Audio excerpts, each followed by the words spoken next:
critique I would make of the opposition was that they didn't let us know about the opposition until the very end, and had they come earlier, and the guys that opposed it, Crute and Chignell, former council members, if they had come to us at any point before this ever got put on in the measure, we would have changed it. We would have scaled it back, but we didn't. We literally did not know. In fact, we thought that there wasn't going to be opposition. There was not going to be any opposition, based on conversations that one of them had with the town manager, literally the day before the ballot measures arguments were due.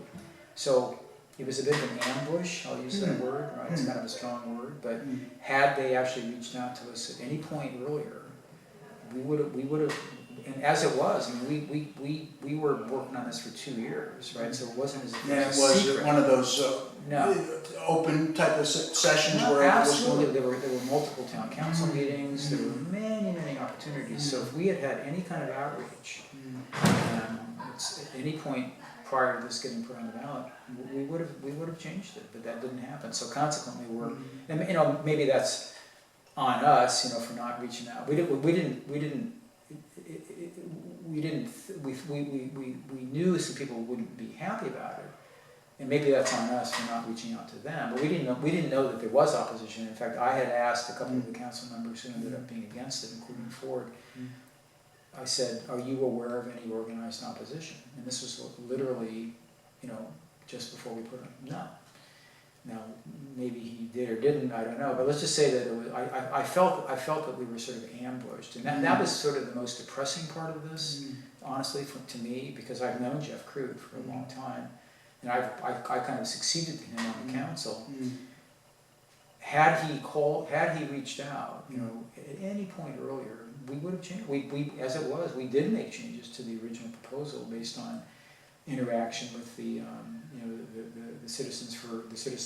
Committee of Sensible Taxpayers, and so we made some changes already in the measure, but had no idea until the last minute that there was going to be that level of opposition. Now that wasn't the only factor, obviously.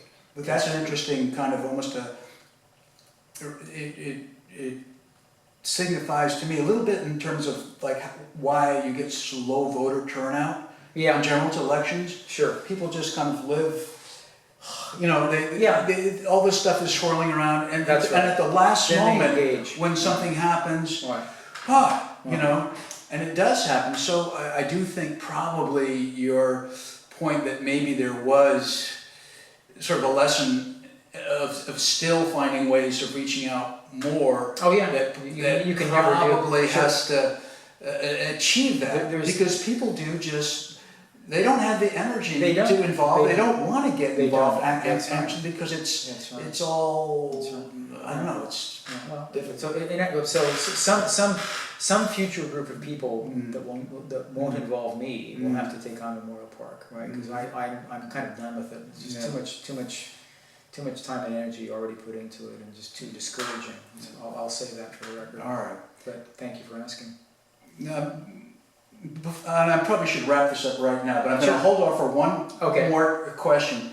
What is there anything looming in 2020 that you feel like is an important issue that needs to be either grappled with, or do you see something coming up that is for people of San Anselmo to start paying attention to now? I think one thing that people are going to begin to see in 2020 is in fact more physical activity around flood control, right? Because the restaurant across the street here, the building is scheduled to be torn down. That's supposed to start sometime in 2020. So you will begin to see some physical changes relating to flood control, and of course and somewhat as an adjunct to that is the Creekside Park project, or the Creekside Commons project. And so I think people will begin to see more physical changes like that. I mean, of course, we've already got a pretty big one going on that Red Hill median. That whole trees were diseased and had to be pulled out, but that whole median is being replaced with a bunch of new trees. It's going to be very nice when that's done. But the physical changes that will occur in town are, I think, going to be, there'll be good changes, I think, for the most part, but that there'll be changes, and that's going to create traffic issues with the work and all that. Let me, I could do a whole show on that, and I'd like to probably, when I speak, if Brian Yeah, sits with me, that would be right up in his. He'll want to talk about that, right? Do you see it right now as a councilman advising any of your citizens, if they ask you questions on this?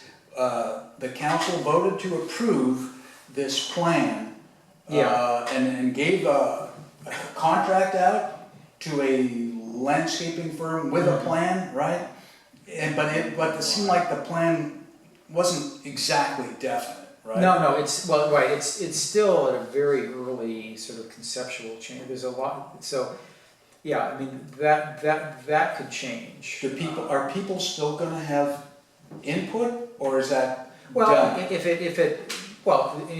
we're a long ways away from building anything, right? And it's town property, right? So what actually gets done is gonna be subject to further public input, absolutely, because the town council itself has to, approve specific contracts. And this is really just it's kind of a starting point for a conceptual sort of a direction to take it, right? Now, some work has to be done in the creek, because that's done by, the county, the flood district is providing flood fee and grant money from the state to do work in the creek, and so some of that's going to happen. But the design of that is not particularly controversial. I mean, the other elements of it, if we ever get to that, there'll be definitely more for public input on that. Right? It's not set in stone by any means. John, we've Okay. covered a lot of ground.